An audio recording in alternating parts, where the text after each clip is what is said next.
So there's actually a slightly better tool called the magnetic lasso tool. So I just clicked and held, went to the magnetic lasso tool. If I hold down Shift, I can add to the selection.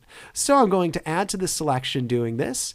And now instead of needing to click for all of the points, all I need to do is hold my mouse over where the general outline is, and I can do a pretty good job of getting that outline right there. So you'll notice I'm just holding over and it's going pretty quickly to find the difference. Now you'll notice that it had a bit of a problem on that corner. So I'm going to hit delete a couple of times. And if you hit delete, you can get rid of the most recently done points.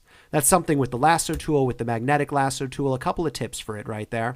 And if I click right here, that'll guarantee that a point is set on the corners. So with the lasso, you can see there's a little bit of a mistake that happened right there. If I hit delete a couple of times, I'm just going to go back over it and I can click on this corner. And so I'm going to click here.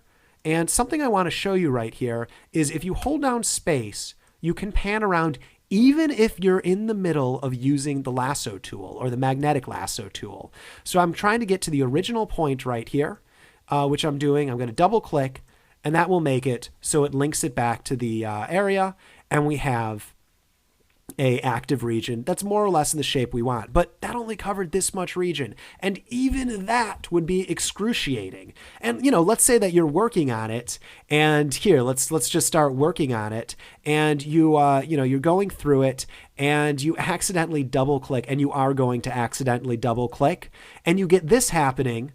At this point, your selection is awful. So you need to either go back a step or you need to restart. So something I suggest when using the lasso tool is always start from the center. So rather than starting from this edge point, you'll notice how I'm starting from the very edge of the statue right there and double clicking. I accidentally double clicked and I got this area. If you select from the center first and then go along the edge, notice how I'm going along the edge, and it will actually move this up, and then I double click accidentally, it will get all of this area as I wanted. If I started from here, it goes back to the origin point and it moves it right there. So that's one way to solve a problem. However, with that said, this would still take longer than I want to spend on it.